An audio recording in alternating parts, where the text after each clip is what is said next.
Awesome, guys. Thank you for coming out. This is actually a really big, awesome turnout. First seminar of the year for the Desert Bass Seminars. I want to thank Copperstate Tackle for having us here. Dave's been instrumental and been doing a lot of good work for the fishing community. So first and foremost, I want to thank him. We got the AZ Nitro Team. We've got Shane Edgar. We got Seth Furmanek. We've got special guest speaker, Elite Series angler Tyler Williams. Came all the way out here, give us some tips on how to become professional fishermen that we all want to be, right? First, I just want to give you guys a quick real estate update because I do real estate as my main job. I work with EXP Realty. Trump recently just announced two things. One, he wants to take on institutional investors, trying to get Congress enacted on that and get institutional investors out of home ownership so that there are more homes available to individuals like yourselves and myself. Also, he just announced that he wants Fannie Mae and Freddie Mac to purchase $200 billion worth of mortgage-backed securities, which brought rates down below 6% yesterday.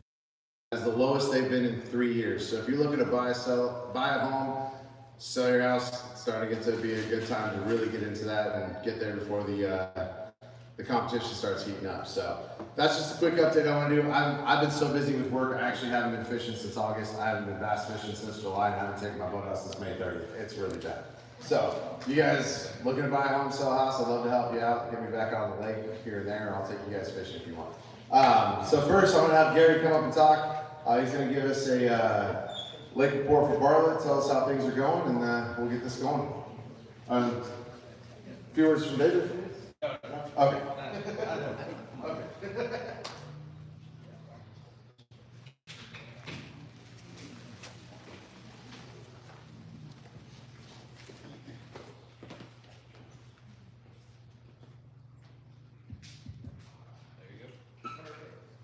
Y'all hear me?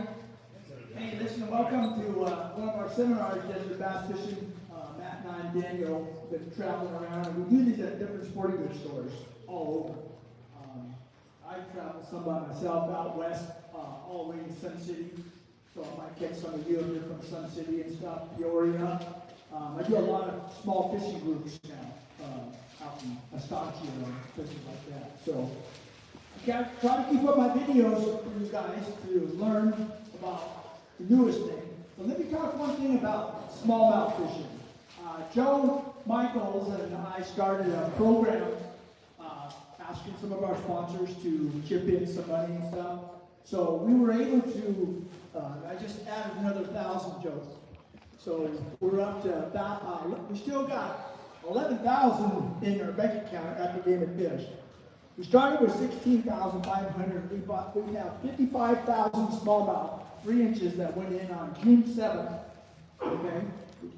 And we had approximately 265 smallmouth, around 6-7 inches that went in September, first week in September. So what we're trying to do is, you guys that are older that used to fish Apache Lake, you know what it was like 20 years ago before they all died, 25 years ago. The young guys have no idea how fertile that lake is and how these fish are going to grow. They grow fast. In fact, the largemouth fishing there is excellent. If you haven't been there, I guide there starting around, well, I was there last 2 weeks ago, and it's not pretty right now. So a lot of the fish are real deep, and I'm going to talk about that. But the fishery's good when they're biting March, April, May, June, July, all the way up to November. The fishing is excellent there. So if you haven't been there, the road's paved. It's paved all the way to the restaurant and the motel room. So you can go in there, just take your time. A couple people went off the road already. There's no guardrails. So just take your time going in and coming out. And it's a kind of a touchy road. But fishing's excellent there. And I have a lot of videos out there about Apache Lake. So, but anybody that has a business, Joe and I still are taking checks to buy more smallmouth. We're going to spend the other 10,000, 11,000 we have in the kitty buying smallmouth this year. So if we do get golden algae and some of those die, we're going to replenish that, keep replenishing that lake with more smallmouth. We're going to bring that back. Roosevelt has enough smallmouth in it right now, so we don't have to do that. So let's get down to the fishing part. Let's talk about Bartlett, since I'm there 2 to 3 days a week. Bartlett Lake. 4 weeks ago, we had a rainstorm and it dumped 35 vertical feet over the fish that were there. So if the fish were in 20 feet, what happened? In a week, 35 feet more comes on top of them. And there's food sources down there. It's now 50 feet, 40 feet. And I know a lot of you guys, probably 80% of you, are afraid to fish for 40, 50, and 60 feet fish. They're basically all my customers that I take fishing, they want to be out on the boat up 25 feet off the bank and cast to the shore and catch fish. And we'll catch a few fish, but they're all 11, 12 inches long, and they're smaller, you know. Now I've learned how to catch those fish out deep, 40, 50 feet. You can use a spoon. Castmaster's good. You can buy Castmaster spoons anywhere. You can buy them. You buy hammered spoons, anything. But I found out that by tying a feather on the back of that spoon, a little chicken feather, and you can buy those everywhere, Michael's and Joann's and fly tying places. I don't even know if they have any here, but you buy a whole bag of them for $3. So I just take out the feather, tie it on with some thread, wham bam. They bite the spoon if it has a feather on it a little bit better. Unless you get into a really big school. So that's what I found at Barber Lake. I'm going to try it at Roosevelt coming up here next week. So, for spoon fishing. That little minnow that you hear so much about, forward-facing minnows, I don't know if you've tried those, but I've tried about every minnow that was made, including the old flukes. Remember the old flukes that were 3 inches? You guys been around? Those work good. You can put that on a ball head. You can put it on, if you have forward-facing, you can buy little jig heads that show up on your forward-facing, you know, pretty good. Now you can go out on your boat and target those fish forward-facing out 5 and 10 feet down, and you can catch them, but it's hard to get the size. You catch a lot of them that are a pound, pound and a quarter. Some are pound and a half. Shane just won one of my tournaments in December, and he won the tournament because he was the only one that got a 3-pounder, along with the little ones, you know. So that's what that is. Now I've learned to take that same minnow, and I don't care what brand it is, they got a million of them in here. Yamamoto, you can buy them everywhere, every sporting goods store. Put them on, they're like 3 inches long, and you'll see all the guys racing up to the river at Bartlett, because there's a lot of fish up there, and there's a lot of shad up there. I went out Wednesday with a guy. Yeah, you guys probably think it's nuts. It was raining. But guess what? When it rains, the barometer falls. And I mean it falls down to nothing. So guess what those fish do? They bite. So take your raincoat if you really want to get into fishing. And it doesn't matter if it's Bartlett, Saguaro, Roosevelt. I don't know about Apache, but anyway, I haven't been there just that once. But Bartlett, they went out there, it was drizzling rain, got there at 12 o'clock, went out. I was fishing on somebody else's boat on the back seat, and I'm looking at a 2D graph, because I know a lot of you don't have forward-facing, you haven't spent that $4,000 or $5,000 in.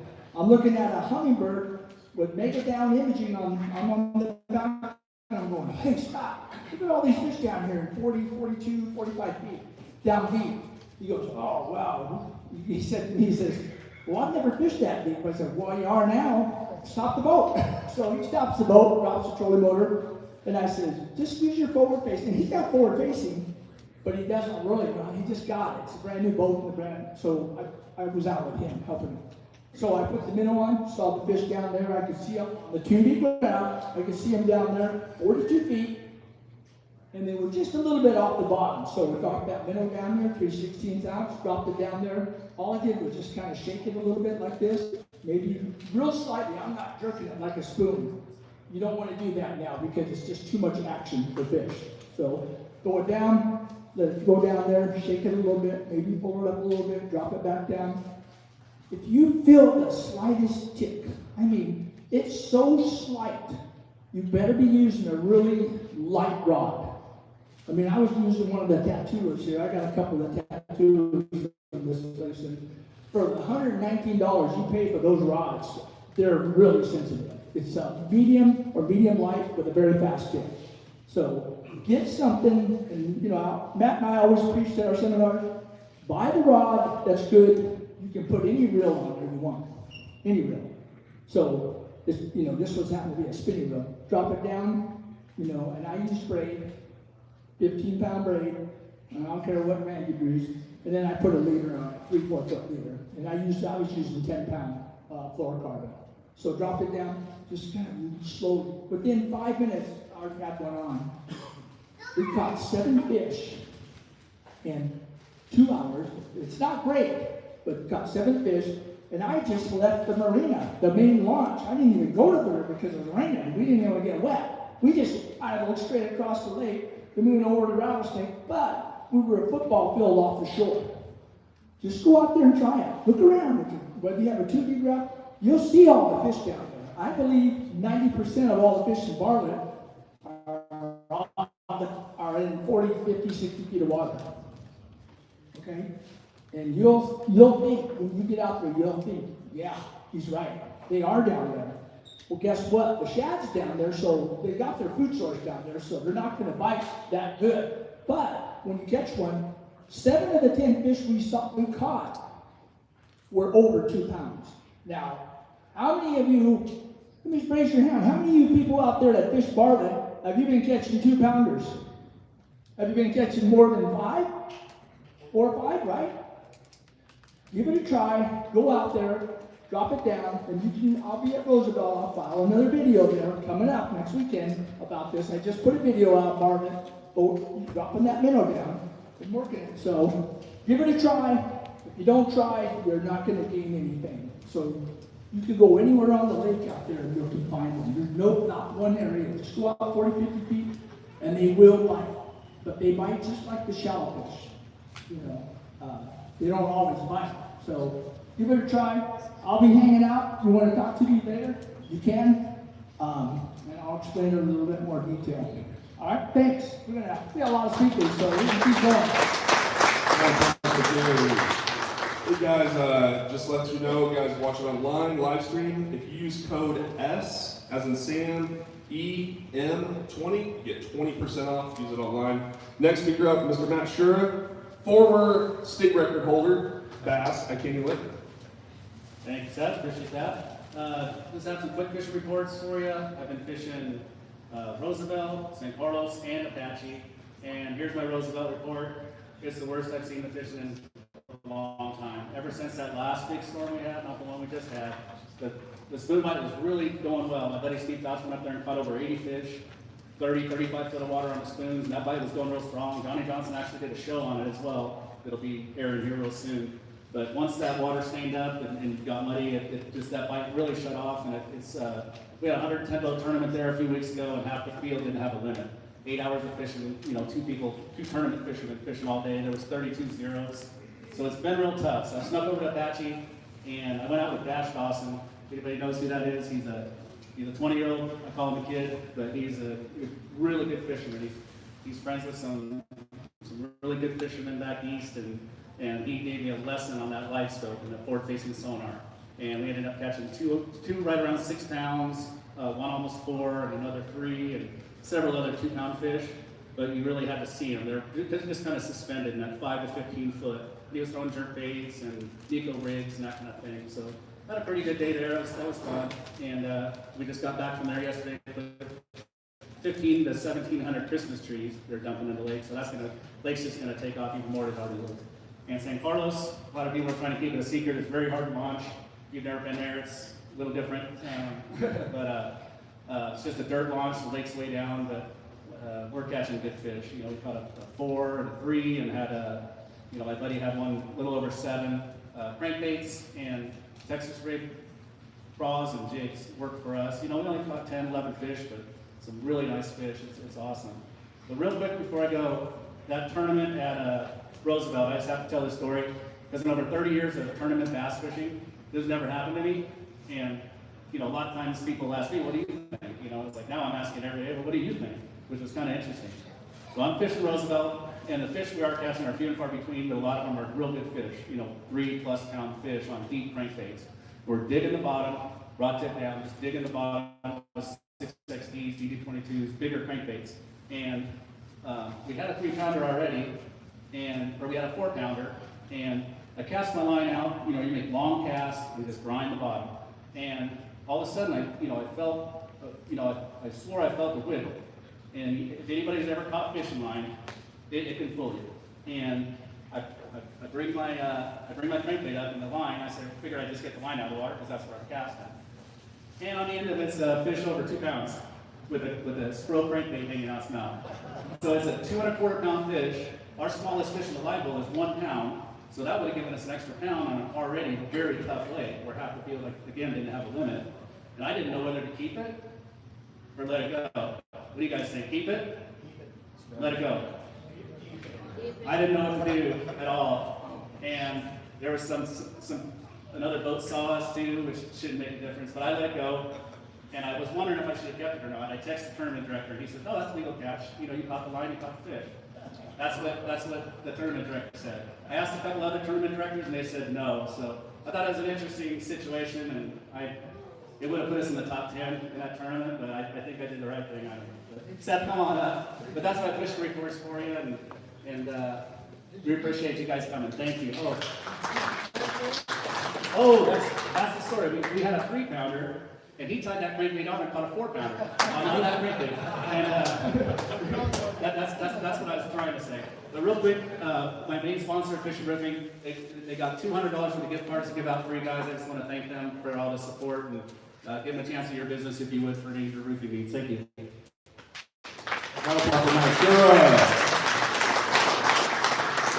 Next up, we got Mr. Daniel Elias, one of the best fishermen around here in the state. Give him a round of applause. Hey guys, how you doing? For those who don't know me, I'm Daniel Elias. I'm going to be pretty quick today. And like normal, when I walk up here, I have no idea what I'm talking about. I'm kind of making it up on the fly. But I was thinking today, instead of giving you a fishing report, I want to challenge each of you when you go fishing. And what I mean by that is, when I talk to people in here, and I walked in, I hear a lot of people talking about how to catch fish. Most bass anglers fish from memory, right? They rely on their memories. I went here.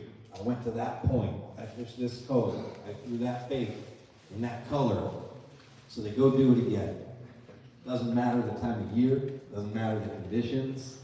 They just go and fish from their memories. And that's fun, right? We all have memories, but still stay in those patterns, so don't forget that. So touching back on Pleasant, a lot of the fish are in the northern coast on the high spots. So use your maps, you'll see points, humps, that kind of stuff. Those white bass stripers are loaded up on those humps and points. Throw an A-rig with a heavy head, or heavy heads, sink it down there anywhere. Some of the humps are in 10 foot, some of them are in 25, and you just bring that A-rig right over the top of them. And the biggest thing I tell all my clients, stripers and white bass do not like anything slow. So you'll see a lot of times you'll throw a minnow, a swim bait, an A-rig, something like that. And if it goes over, and if you can watch it on live scope if you've got it, those fish will come up behind it. If you continue that at that same pace, they will follow it and swim away 90% of the time. Sometimes they'll rock it up and blast it. But think of it as, I tell them, if you're in the ocean and you look down and there's a shark behind you, you're not going to just keep swimming at that same pace. The shad do the same thing. If a striper gets behind a shad or a school of shad, they're not just going to continue at that same pace. So trigger. So as soon as you see that school lift up, or a single, most of the time they're in schools right now, as soon as you see that school lift up, you start cranking. Don't slow down. Don't kill it. Don't twitch it. Just run it. That's the biggest thing I can say. Run it away from it. And that'll trigger those fish to bite. And then A-rig is like I said, the main player that we've been doing. And then the minnow. The Rapala Mooch minnow, they just came out with a 2.5-inch version, is absolutely killing up. Throw it on the Frenzy FFS stroller head, the 1/8 ounce with the 1-aught hook, because it is a smaller bait. On Wednesday, we were in the back of Castle, 10 foot of water. It's the weirdest thing, I don't know, I've never seen it. The bait is all on the bottom from 8 to 15 foot, and the stripers and white bass, big ones, 2 to 3 pounders, real fun size ones to catch. They're in 1 foot to 3 foot of water over top of that bait. You throw that minnow on them, as soon as they get on it, start reeling and twitching as fast as you can. Don't slow it down, keep it moving fast, and they'll shoot up and grab it. So, does anybody have any questions? If you don't want to do it publicly, you can talk to me on the side. Good. One pass to Mr. Shane Edgar, your local Pleasant guy here. He has been catching some giant stripers at Pleasant, and pretty unique way to do it too. Let's make some minutes. Don't forget, you guys watching, use that code SEM20. I believe it's posted in the chat, Jay. Yep, posted in the chat. I'll be your next speaker. My name is Seth Furmanek. I'm a local guide here for Copperstate Tackle. Do a bunch of bass guides on all our local lakes: Pleasant, Saguaro, Arlet, Canyon, Apache, Roosevelt. So I'll talk to you a little bit about my recent victory at Apache Lake. Been getting a lot of questions on that, and it was a whirlwind of events. It was a tough tournament as far as numbers of fish. Obviously, we were able to catch some quality fish, and did so using a bait. You guys I'm sure have seen this on some videos, but the Hack's prickly pear. So this is a dice style bait made out of elastomer, so it's super durable. But basically what we had found, or what I had found in practice, was I wanted to key in on areas, one, that were unpressured or less pressured than the normal areas at Apache. So I have had some great times on Apache, great tournaments on Apache, and I've kind of, you get in touch with certain lakes and they do you right? And Apache's one of those lakes for me, we click, right? We click. And so targeted some areas that I knew big fish lived, and had to scope my way around. Props to Steve, my partner. He had to sit back there and do a lot of drop shotting but he caught two really key fish for us. So, you know, if you guys are fishing together as partners and you got one guy scoping, always have a line in the water, right, Shane? I know him and his buddy Jake that fished the tournament. You always have a line in the water, right? You can't catch fish if you don't have a line in the water. Okay. So he ended up catching a 6.2 and a 4.10, one each day that really helped our back. Yeah. So basically, what I was doing is getting myself in areas that I know big fish lived, targeting fish are forward facing. And one thing I'll say about fishing this bait in particular, the drawing power on this bait is phenomenal. You will get some of the biggest fish in the lake to come up and look at this thing. Now, getting to commit is a different ball game. So I'll talk to you guys a little bit about how I rig it. But we had an awesome day. Day one, we weighed 25.74, and day two, we weighed almost 28. So 53.5 pounds for 2 days. Just a blessing, able to get it done there. But Hack's prickly pear. Day one, I was throwing the quickie, and I noticed something the second day that kind of tied us into doing what I was doing with this. I'll give you guys a little nugget here. So the lake started to clear up a little bit. It wasn't getting as stained in our areas that we were fishing.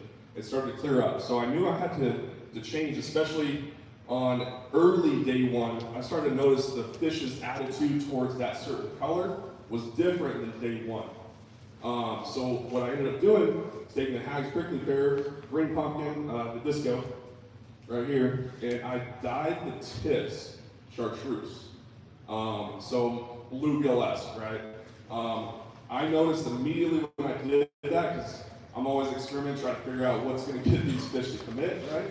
And I noticed the difference was their attitude changed on scope. Their attitude, you can notice on scope, they get fiery, their fins start flaring, their color starts changing, they get hot, right? And when that started happening, I knew I had the right color, and then the first fish was an 8.5 pound. So that told me right away, I'm locking this thing in my hands, I'm going, and I'm trying to fish where big fish live. The key to this bait is weight, okay? Weight. I weighed it from anywhere from a 1/2 ounce to a 1/32. Okay? That's a big range of weights there, okay? So it depends on how deep I'm fishing, depends on what kind of structure I'm fishing, and it depends on how those fish want that bait. So if I'm getting, into cold months, let's say we go out right now, we just had a cold front, we got some high sunny days, they're probably not gonna want that really aggressive sink rate, judging the fish's mood, because they got shocked a little bit, right? Post-frontal, colder water, whatever it may be, that wintertime fishing, usually they want that slower sink, they want something that stays in their zone, because they usually don't want to go far and chase this time of year.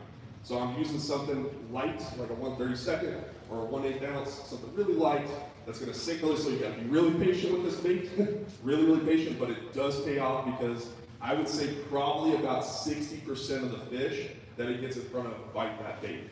And how I'm getting to bite them is you put it in front of them, and I want that fish, I want that cast, I want that fish looking at that bait, going away from the boat, okay? And what that means is you got a fish right here on scope, right? I'm gonna use it towards you guys so it looks like a screen. You got a fish right here, right? Over here is you on the screen, right? I'm gonna cast that bait past that fish over here. Fish is here, I'm casting it past him. And I want his first movement to be, boat's over here, I want it away from the boat, okay? So when he sees it, I want him moving away from the boat. That's really key because especially in our waters where we got clear water, fish are finicky, we got pressure fish. That's super, super key to make sure that first movement of that fish is away from me. That usually, if I can get a fish to turn and look at a bait that's going away from me, the catch rate goes up significantly. Now obviously you're not catching every fish in the lake, right? Otherwise we wouldn't be fishing, it would be catching, right? But hey, it really, really, if you focus on that stuff, it's going to turn a lot of those fish that are finicky into biters. I will rig it with 2 different hook styles as well. I'll rig it with a treble hook, size 2, with a nail weight in it, or a line through. And you can kind of get really creative on how you rig this. But the key is I'm not working this bait on the bottom, okay? What I'm doing is I'm targeting either suspended fish or fish on the bottom that are willing to feed up, okay? So when I get that fish and I land that bait and it's falling, that fish sees it and starts moving toward it, I'm trying to get it away from it, right? You gotta play cat and mouse. And remember, this is prey that they're looking at. A predator wants to chase some prey a little bit, right? You've got to find that like too fast or too slow, right? Sometimes too fast, sometimes too slow. Once you get that groove, the mood of the fish that day, you'll start to understand. But really focus on changing the weights up, whether they want that faster sink. Usually I'd say my go-to weight is probably like a 1/4 ounce. It's kind of that perfect balance between I can get it down to fish at 25 foot, or I can get it down to fish at 5 foot, and they'll still eat it. But like I said, I mess around with a lot of different weights on this. Any questions on rigging or the bait? So it depends. Nail weight, I will use a nail weight, but I also love like almost like a Jika rig, right? Where the weight's on the hook, so I use some type of snap or split ring and a barrel swivel. And I want that weight fixed to that bait, not free away from that bait. Because I want it moving as one with that bait, right? Because I'm really targeting, it's a whole different ballgame than like on a free rate or Carolinas or something like that. This is more of a reaction style bait working in this way. Great question. Yeah? You say you rig it with a treble hook? Yes. How does that work? Is it being the next? So it's elastomer for one, right? So it's super, super tough. You can put 9,000 holes in these things. I've used one bait for literally since I bought it, and they really are very durable, which is awesome. Also, great part about the Ags, $6.99 compared to $18 or $20 for Coit. So what I like to do with it is that's my heavy structure bait. I'm not afraid to lose it in structure as not dumping $20 down the drain. So I'm definitely using that around some heavy structure. I can get more in and around that structure. But usually when I decide between the treble hook or like a Nico style hook, like a Talisman or Gamakatsu Nico hook, it really depends on what I'm targeting. If I'm targeting rock, points, suspended fish, doesn't matter, right? I want as much hookup ratio as I can, so I'm gonna use that treble hook. If I'm fishing structure, grass, whatever, maybe overhead cover, that kind of stuff, I'm going with that more Nico style. That way it can be a little bit more weedless. Hookup ratio is still really good. The hookup ratio on these guys are really phenomenal. Really, really good hookup ratio. Any other questions on that stuff? Yeah. Another question. I've never heard of that prickly pear. What does it imitate? That's a good question. So there's a lot of different opinions. He asked what that dice bait is imitating. So there's some guys say that when fish are young and they're at a very young age, they feed on plankton balls. So it's some people say it instinctually triggers them, right? With their instincts from when they're a kid, pretty much. To me, honestly, it looks really bluegill-esque when you start twitching it. Like it almost has like fins with all those appendages. It looks really natural. But the biggest thing, it's something different. It's something different. That's the biggest thing. When you guys are on these high-pressure lakes, all of our lakes are really high pressure. Don't be afraid to experiment with different things. This might be the craze now, but I'm already looking at what the next craze is. What's going to be the next thing? And that's what I'm trying to figure out. And obviously, this is still in the back pocket, always have it on the phone. Any other questions on that? Color scheme, touch on this color scheme really quick. Natural in our lakes has been great. I'm going to match my colors typically with the watercolor. All right, so if I'm in clear water, I want something like that pumpkin, that watermelon, that kind of color. If I'm in dirty water, they make a black. Also, the gold one's pretty juicy too. As far as live scoping the fish, I think we had a question on live scoping fish. Those individual fish that you're scoping, are you looking out on the scope and going after that individual fish? So let me clarify. So talking about size on scope, looking at the size of fish on scope. So I will say this. Scoping a lot or being on the water a lot as much as I am, I'm able to pretty much say within a pound of how big that fish is on scope, roughly. It gets a little tougher when they get over 8 pounds because an 8-pound and a 10-pounder on scope look very similar, but you can definitely tell the difference between a 2-pounder and a 5-pounder, or a 5-pounder and an 8-pounder, right? So I would say I didn't make many casts on fish I knew without beyond a shadow of a doubt that weren't big, right? So that also increased my chances of landing better fish, right? Because I'm not wasting a cast on a 2-pounder. If that fish looks like it might be 4 or 5 pounds, I'm making a cast on it. Absolutely. Targeting individual fish or groups of fish. We had one spot that had a little group of fish on it. We caught a 5, 9, and 6-2 out of it. Other than that, every single other fish was individual fish. Now, when you talked about weight, that bait there, were you fishing on spinning gear or bait casting? Good question. Asked about spinning or bait casting gear. So I will say, I'm the type of guy, I want to get away with the heaviest equipment that I possibly can. So if I hook an 8 or 10 pounder, I want to control that fish, right? So that being said, with the nail weight technique, that kind of stuff, it is hard to cast in a bait caster. So I will put that like on a spinning rod. Other than that technique with the nail weight and the treble hook, I'm throwing on a bait caster. I'm throwing on a 20-pound test, 7.3 or 7.4, medium heavy or heavy, and I want some tip, all right? Because when I hook that fish, I want to be able to play them out. I want to be able to, you get too stiff because it's a ball that they're eating.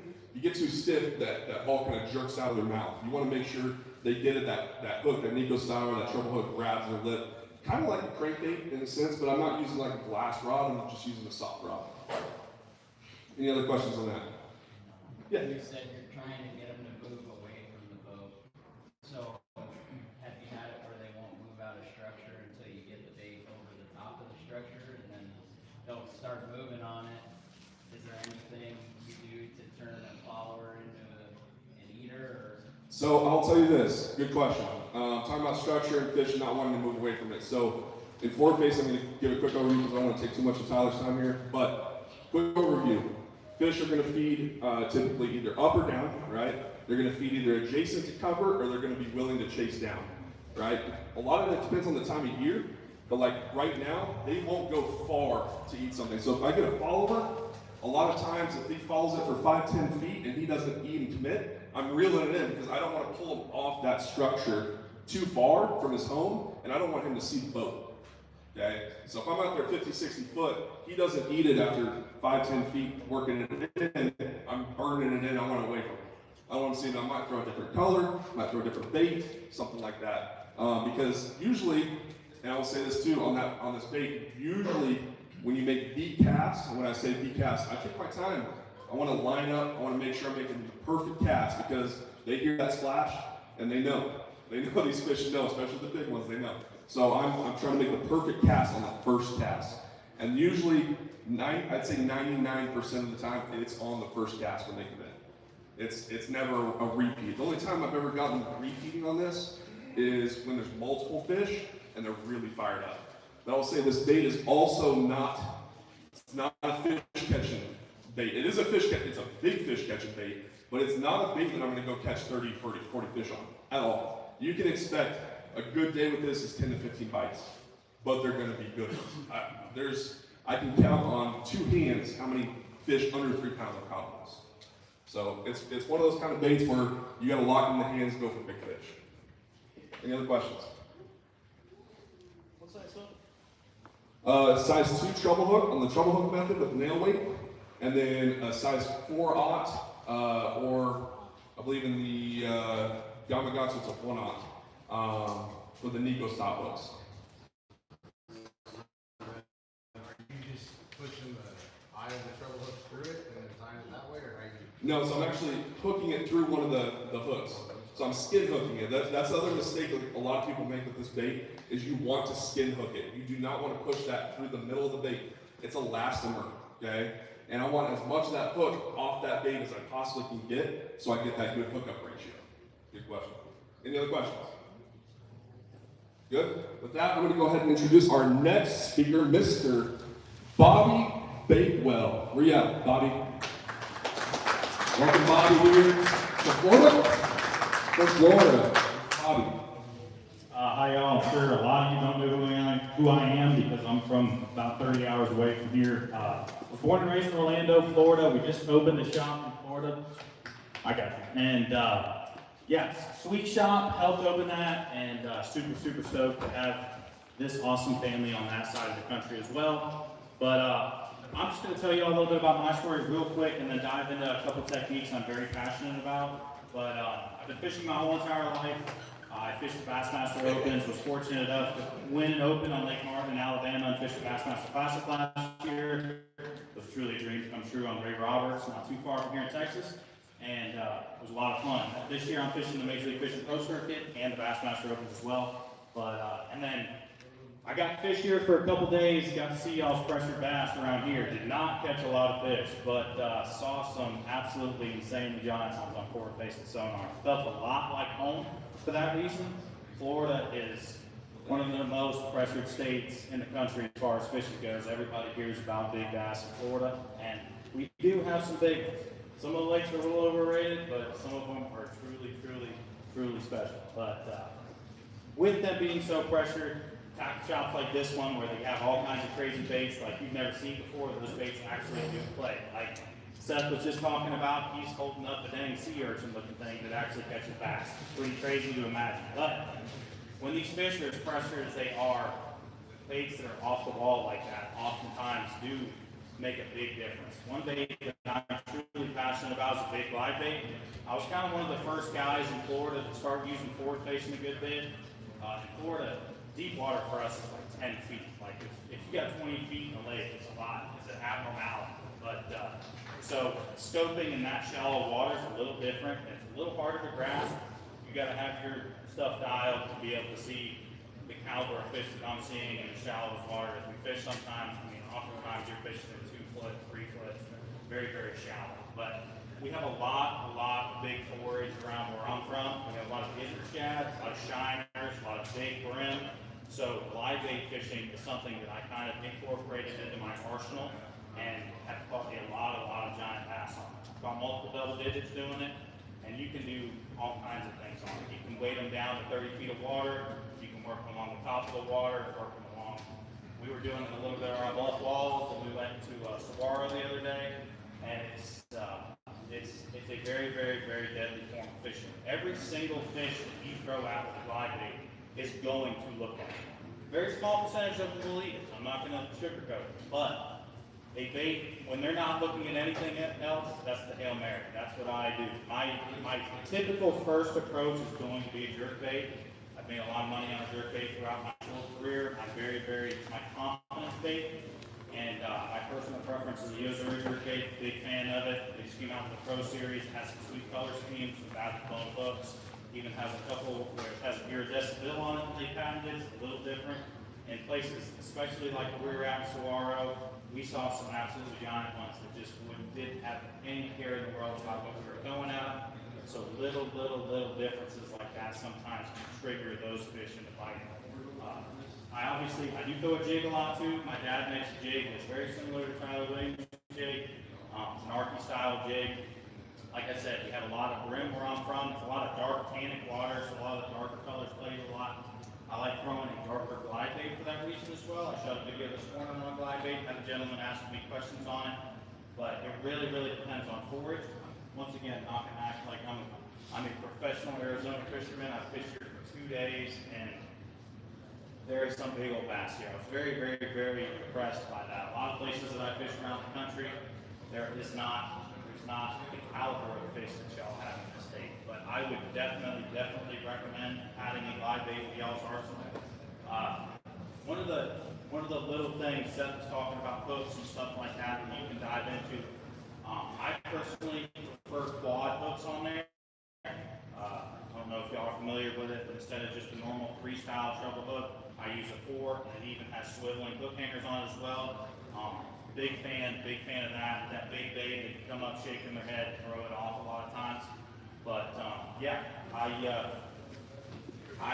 like I said, I was kind of one of the first ones that was doing it in Florida, and the more that people do it, the more pressure these fish are getting, and you really got to do some abnormal stuff. So I would highly recommend walking around that store, and if you see something that looks crazy, give it a shot. You'd be very surprised with how these fish react to some things they haven't seen before, even if it's something crazy like Seth was talking about, dang sears or anything.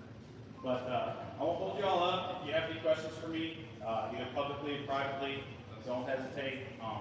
But if not, then I'm going to introduce Tyler Williams, who you've all been waiting for.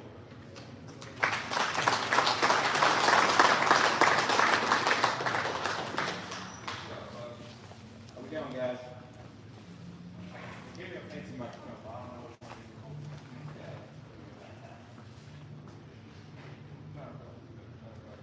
There it is.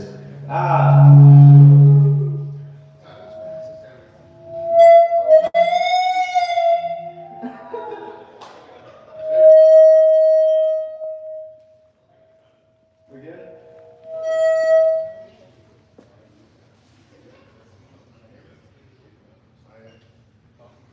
All right, guys. I hear something. There we go. Should be good? We're good.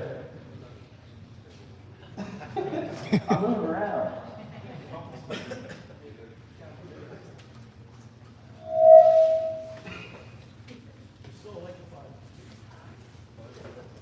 All right. I can't move though, right? Okay, I can move. All right.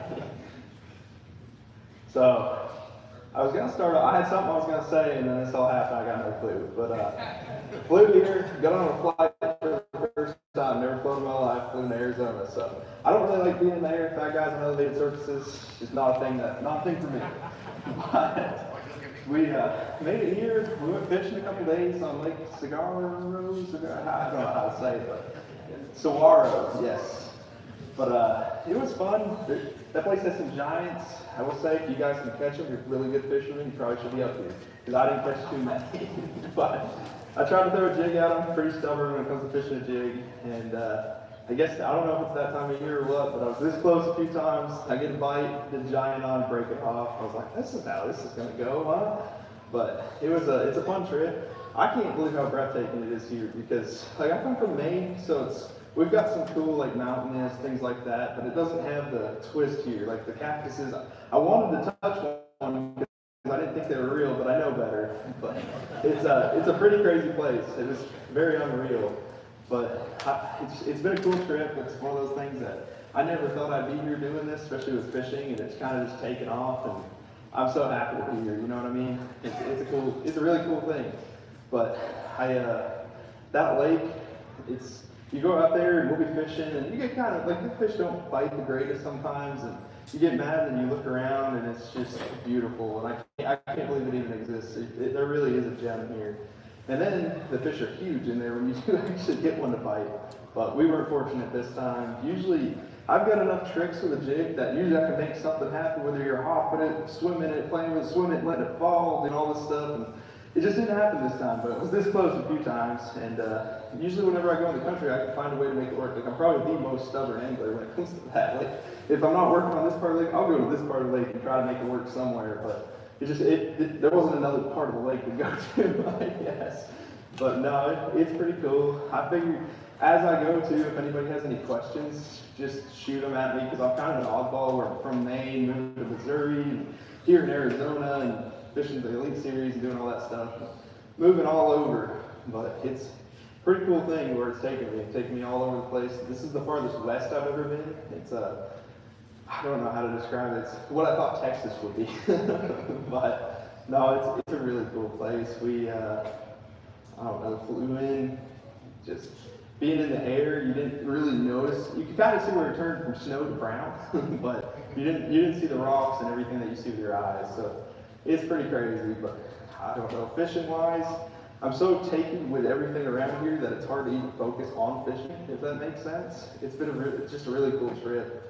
But if you guys have any fishing questions, I just start shooting them off too, because that would help me keep rolling as well. So how'd you qualify for elites?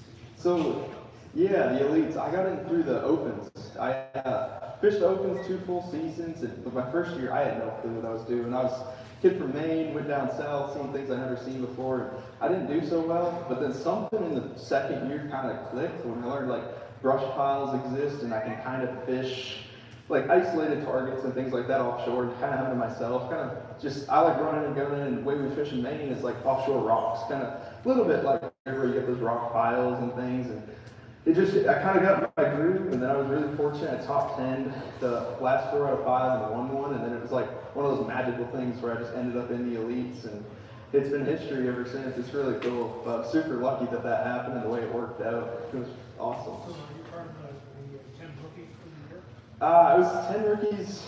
I'm, I guess, junior year, pretty much. That was a couple of years ago I got in.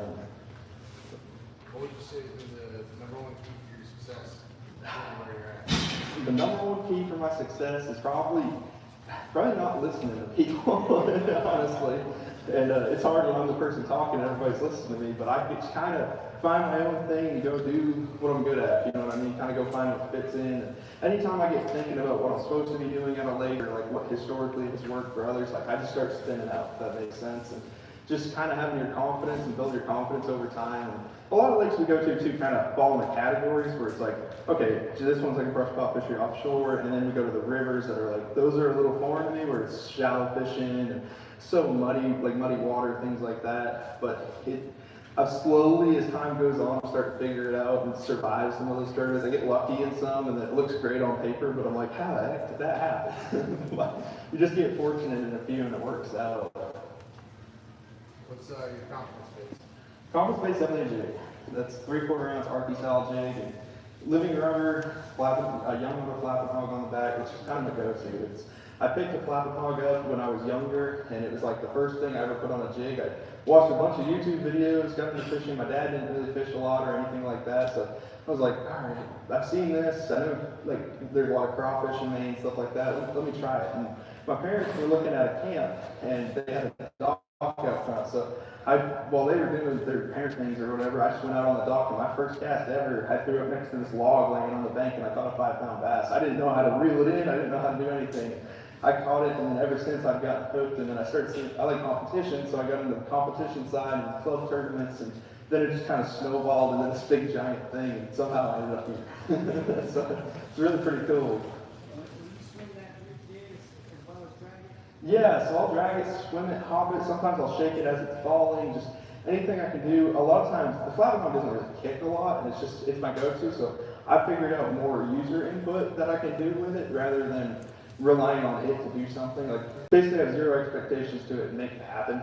And it just kind of depends on the fish, and like scope or no scope, like you just kind of start trying stuff until something works, and then hopefully in those 3 days of practice you kind of get the hang of it and at least get something and try to run away, you know what I mean? But a lot of times, like I'll swim it above their head, they'll go down and chase it, and I'll swing it while it's falling, or sometimes it's dead fall. Like, it just kind of depends on the place and the mood. Like, I tried every trick I had though out here, it just was not happening. So I don't know. It might have been me, it might have been the day. I really don't know. I must have. I know that hail was kind of unreal. I'm being tough, and I got like hardly any clothes on. I'm through my shorts, and the size of hail that big hits me in the back of the head. I'm like, are you serious? I'm trying to get through it. I'm like, I thought Arizona was nice. It was getting me the whole time. But we had some fun yesterday. Yesterday was a really nice day. But didn't catch too many of those. So if I'm fishing shallow, kind of my rule of thumb is try to let it hit the water as quiet as I can, and just, I kind of go slow, honestly. A lot of people, when you see them flipping, they flip, shake it twice, reel it in, but I found a lot of success if I just slow way down. It seems like a lot of times the fish will go down on it, you'll see it with your eyes, or you can just imagine it too, and it's just think of him looking at it, and then that first like little subtle twitch or something, and the boom, and your line starts taking off. But it's, a lot of times it's kind of like, say you cast out and you're thinking about reeling in, but you're like, let me leave it for a couple more seconds. And then all of a sudden you get that bite when you were like, you would have reeled it in before. And it's kind of my big trick with that's just been slowing down and kind of getting yourself just take it easy. You know what I mean? It's worked out well for me. I've caught a lot of shallow fish. My first year, yes. And then it felt like I had a ton of pressure, like we had to do amazing and stuff like that, and then kind of last year I settled down a little bit and just was like, I'm going to do my own thing, do what I like to do, and I actually did better last season than my first season, so I'm still kind of trying to find myself in the whole thing, if that makes sense, but I don't let the pressure get to me anymore.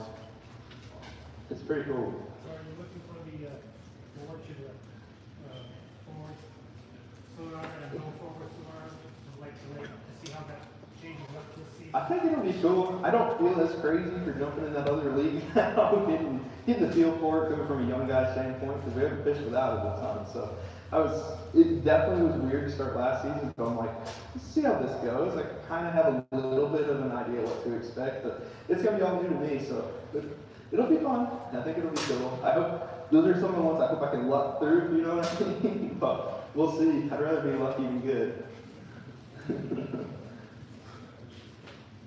Any other questions by chance? Yeah, I got a question. Yeah. I was fishing in the hailstorm. Fishing in the hailstorm sucked. I'm like, how cold must it be up there to have hail this big? I don't know, it's crazy. But, anyone else? It just makes me feel good that you didn't catch it. That's what I was saying. The whole time I'm out there, I'm like, this has got to be the best lake in the country to have a tackle shop on, because anybody's going to try everything. It's crazy. But, no, it was a really cool lake, and I think it was this close. Like, could have had 40 pounds, but they were just like that far behind the bait, you know? Yeah. Yeah. We've got small and largemouth.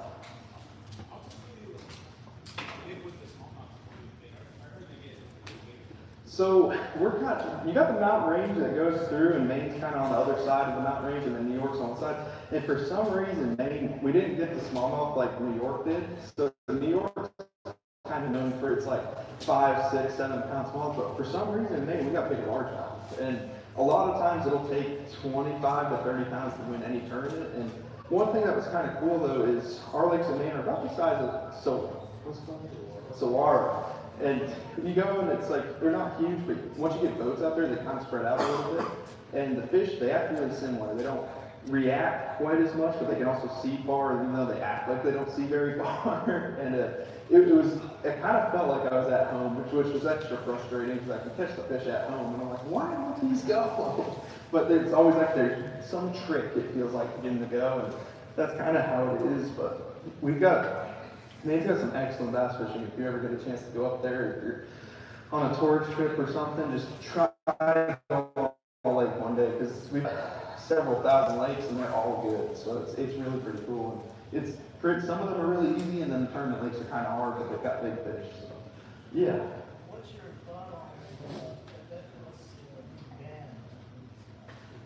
I don't really know. It's kind of just I kind of felt like it was coming, which it's probably not a bad thing to come. It's just part of it. I like when the game keeps changing. You know what I mean? We just keep changing it up and try different things. It's a lot of times it gets repetitive, but now it's not very repetitive. So, yeah. What's your favorite lake you fished on the Elite Series?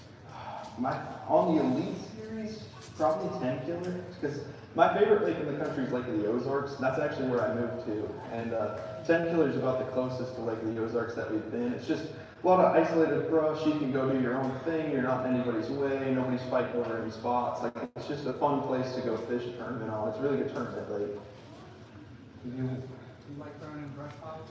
Yeah, definitely. Brush fishing is definitely my thing. It's just isolated targets. You got a mark, you can roll up, catch them. Like, I scope, but I'm not like some of the guys that are just out there looking and looking and looking and going miles for it. I just kind of roll up to the spot and fish. You know what I mean? I like having all my little spots and kind of knowing how to, oh, if they're doing this, I should run over here. Like, I like running around. I don't like standing up all day. I mean, look at me. So I'll run around as much as I can and burn a bunch of gas. I can just roll up and catch my fish in a couple casts. It works out well. Are you using your scope to like identify structures more than fish, or? Yeah, probably the majority of the time I'm looking at structure, and I've learned over the last couple of years that it's really important to fish it even if you don't see them. Because it seems like, I can't tell if it's the way it's changed as time's gone on with it, but they're starting to hide. And it's either fish we thought we could see and there would be more fish, or they actually are starting to hide. But I found myself a lot of times catching fish I can't see. And most of the time that's actually what I weigh in. It was like Sohara or what was it? Swara. I'll get it by the end of the strip. But we kind of like that. You can see a lot of them, but you can't catch them. So I'm constantly trying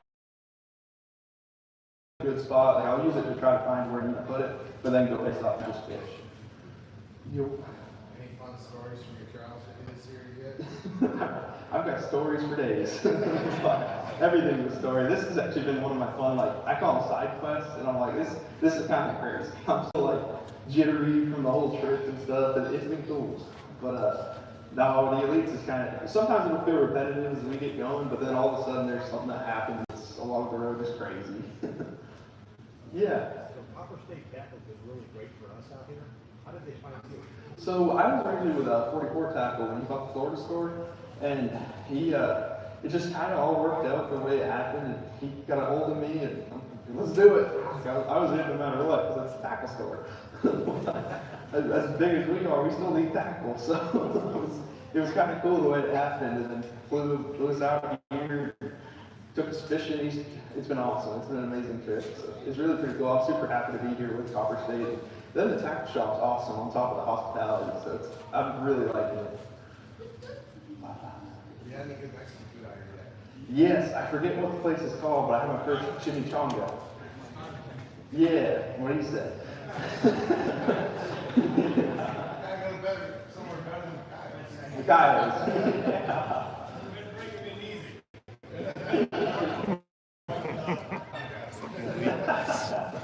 No, that was good. He said something about chimichangas and somebody dropped a burrito and a fryer or something. I was like, I'm in. It's got meat and cheese. I'm good. I tried at a place called Models. They got a chili relleno burrito that you can get chimichanga enchiladas. Oh, really? Usually, if I can't understand the word, it's probably too spicy for me. So that's why I don't get too far out of my comfort zone. No, everything I've eaten this week, it's been unbelievably good. Like, I kind of don't want to go home because of it. But it's probably better for me to go home. I got a question from online. Yeah. How do you plan a practice day before you leave the It's kind of, usually I pre-practice a lot. Like, I was always known for pre-practicing a ton. And last year I realized I kind of like being home and like doing something other than fishing sometimes. So I was like, how can I balance this and figure it out? It depends on the fishery. Some of them it's really good to go pre-practice and find everything you can, but normally I'll kind of just wing it. I just get out there and look at a map and see what feels good and stuff like that. I try not to have any preconceived notions because I can't watch any videos because I'm not good at catching other people's fish, basically. So I really have to go find my own thing and usually I can either find a bank or a bluff or some weird, everybody calls it Tyler things because I don't fish how everybody else fishes, so I just kind of go find something that works for me. And I've been really fortunate to get lucky sometimes. Like, nobody's mentioning the luckiness even though we're pros, because you get a 5-pounder 10 minutes before weighing. It's like, why was that fish 5 pounds? Why was it right there? Like that type of thing. That's stuff that happens. And we're really fortunate that's happened to me a few times. It's pretty cool. That tournament I won on Watts Bar, I did that. I had no trolling lure the first day. Caught all my fish. I had second biggest bag of the first day and caught a 5-pounder like 20 minutes before weighing and caught a 3-pounder 10 minutes before without trolling lure. Just drifting around. It was kind of crazy, but just stuff like that happens sometimes. I've been very fortunate. So you had any opportunity to interact with G-Man? Yeah, we're good friends. Me and G-Man are really good friends. He's healing up right now. I told him, if you need anything, I got you. I'll carry you if I got it. He just had 2 knee surgeries. He's getting back to it. But no, he's one of my really good friends, so he's been very nice to me. Do you pay attention to barometric pressure at all while you're out there? I'm the simplest angler. I wing it. If it's raining here, I go over here where it's not raining and just try to fish. Kind of just go out there and fish, man. More I think about, more spun out I get, and if I can just stick to my simple plan, it usually works. Unless we're in South Carolina, for some reason I can't catch fish there, but everywhere else it works. Yeah. The toughest lake? Probably. Anywhere a herring spawn's going on, I'd rather go to Saguaro. Just not my thing. But I don't know. There's a few. It depends on the place, because there's some places we know it's going to be tough, like the Sabine, but it's like you go there knowing, so you're not disappointed by any means. But then there's some that the worst ones are when you think you're going to crush them, or you think a full field's going to crush them, and then all of a sudden it turns into like, wow, you caught 3 fish today, you might get paid. Like those are the ones that are kind of defeating. But they feel good when you catch those 3 fish and you get paid. So it's just the way it goes sometimes. It's the toughest one I think I've had. I'd like to say Sabine, just because the weather is so humid and hot, and it's like mentally hard, and you got to grind and do it that way. But there's always some. Every year there's a couple that are. It's usually one. It might not be a full tournament, but there's one really hard day, and those are the days that if you get through and survive, you'll end up really well. Yeah. What are your tips for getting better as a whole as a fisherman? For instance, I'm a middle of the pack tournament fisher. Yeah. How do I get to the next level? Just most of us fish, and the way I do it is I don't listen to anything. I just try to get good at something. And you get like say you've got a certain worm that you really like. It's like just kind of use what you know and apply it in different ways. And if you figure something out, it'll slowly snowball, and then next thing you know, you're at the top. That's kind of the way I did it. It made me throw a lot of offshore jigs, and then when I found out guys were doing that, I didn't really know how, and I'm trying all these different things. Everybody's telling me all this stuff, and I'm like, what is all this? And then finally I got out there enough, and I was just kind of got it rolling and started working, started figuring things out, and I'm like, okay, I know how to do this now, and then I go apply it over here, and then as the seasons go on too, you find sneaky little like weeks that you can catch them and stuff, and it's just kind of just a snowball effect, you know what I mean? But fishing, definitely being out there is the most important part, especially on these lakes, because if you find sneaky, you could probably get a good 2 or 3 weeks before everybody else finds it. Just staying ahead of the curve. But yeah, anything else? Yeah. When you roll up the spot and start fishing it, how long will you stay there, or how many casts will you throw before you move on? So it kind of depends, because this is with scope, so it depends on what I'm seeing, if you know what I mean. Like if it's like saguaro where they act interested, but they're not biting. A lot of times, like if you spook them, I'll just kind of keep it in the rotation, maybe stay for 5-10 minutes and then come back. But it also depends, like how many boats are like in your tournament, like is it going to get sat on? Like there's a lot of variables that come into it. But if I'm fishing just a lake that everybody spreads out on, I'll fish it 5-10 minutes and then go to the next spot. I keep trying to move until I can hit them at a good time. Sometimes you roll up and just catch them. If they're biting, I won't leave unless they're really small. Then it's kind of like, all right, these guys are going to have 25 pounds. I probably ought to keep going. But it just kind of depends. And as you fish, you'll have those moments and you're just kind of getting a rhythm, if you know what I mean. Some of the guys we fish against, though, they'll sit there all day and they'll beat you. And it's just kind of what works for everybody, if you know what I mean. Yeah. Anyone else? Yeah. Yeah, we actually, usually every year we go somewhere tidal or somewhere similar to that. And I wasn't very good on them, but I've slowly started to figure it out a little bit and just kind of, a lot of it was because it's tidal water, everyone wants to freak you out. Like anytime you look at an article or anything like that, it was the same kind of thing. It's just going out there and fishing. There's definitely tides that they'll bite better on, but one thing I learned is it depends on the fishery at that time. It's not something that's just in a book that's always going to work. You know what I mean? If you've got water coming out and it's making current extreme or something like that, that's probably a pretty good spot. But in our league, there's also probably a boat sitting right there. So it's a tricky thing to try to learn and figure out and get good at. But a lot of it's also getting lucky. And then if you get lucky, then sometimes you learn from it. It can make it happen again. But it's they're one of my trickier ones. I don't always do well. Like I kind of expect to not do well, so I don't like get disappointed when I don't. So anything that you do well is a bonus. But anyone else? I'm here till tomorrow and I'll fly back, so get them out now if you got them. But I'll be floating around too if anybody wants to come talk to the side or have any extra questions or anything too. Oh, all right. I'm scared to move around because that hurt my finger.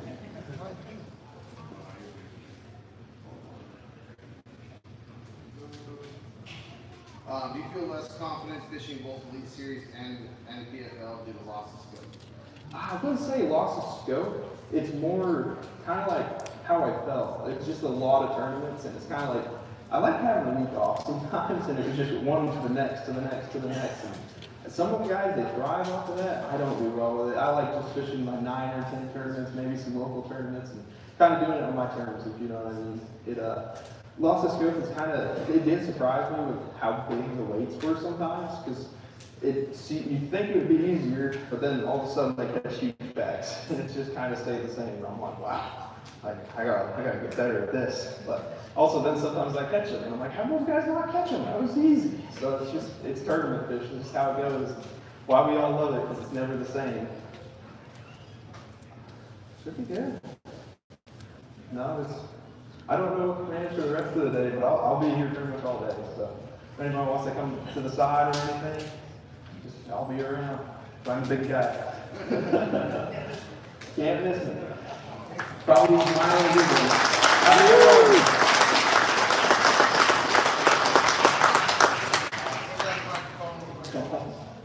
Oh, you need the mic. Okay. I thought you needed the mic.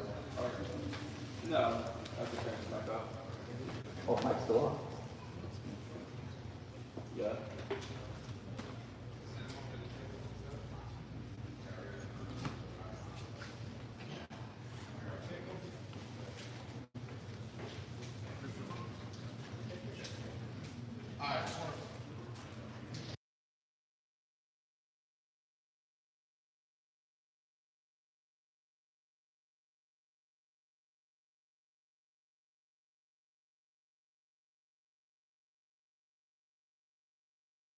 How many you guys just want to come drop it real quick? That way make sure you got it.